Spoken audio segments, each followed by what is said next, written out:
back to my Mexican kitchen here in Switzerland.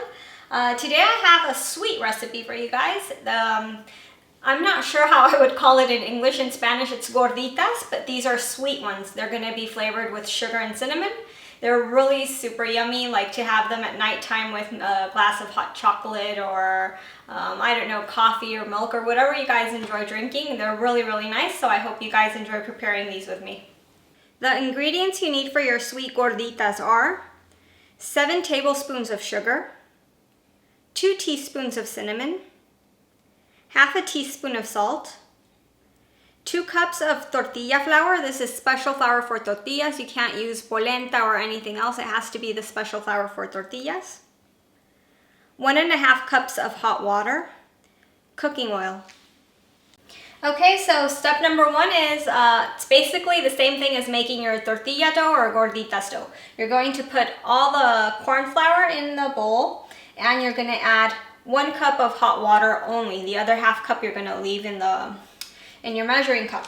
And with your fingers, you're just going to kind of like mix it. Don't put your whole hand in there yet. Just kind of mix everything in so that the water gets sucked in by the corn flour. And then once you see that it's all sucked up, then you can add the rest of the water and the salt. If you have nail polish, you can just use a glove like that. You don't need to take the nail polish off. And like with any type of dough, the secret is in the kneading, so you guys really have to work your dough.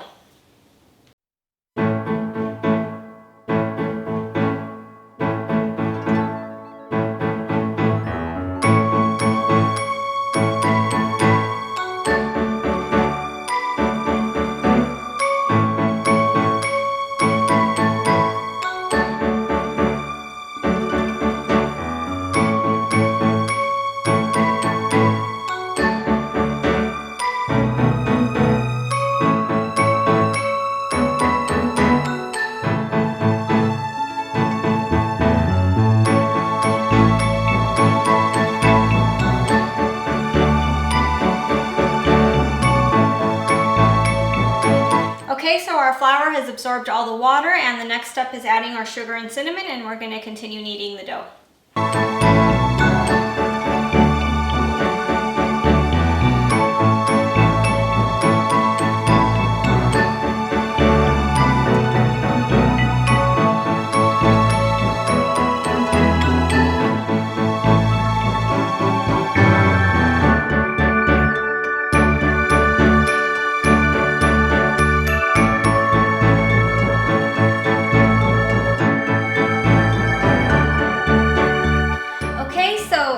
Your dough, you basically have to knead it until the sugar and the cinnamon have really integrated in.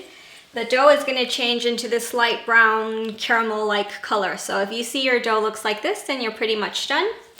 And the next step is you're going to put enough oil to fry these gorditas in. So you have to put them in a frying pan and you put enough oil and you have to heat it up well.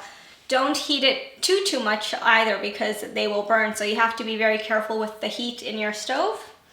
And well, the next part is we're going to ball up our dough. It's going to be about the size of a golf ball. And we're going to make the gorditas by hand. It's really quick, so you just kind of like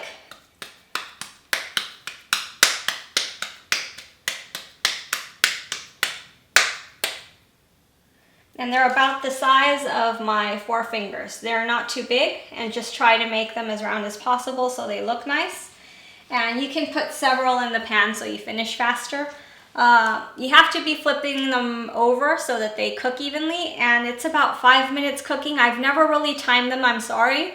I'll check the timer right now while I'm cooking them, and then we'll put a little pop-up window on the screen so you guys can see how long they take to cook.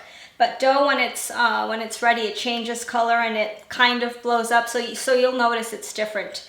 So let's start doing that.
of dough you make, you can probably, I mean, it depends on the size of the gorditas you make, but you probably make around 18 or 20 of them.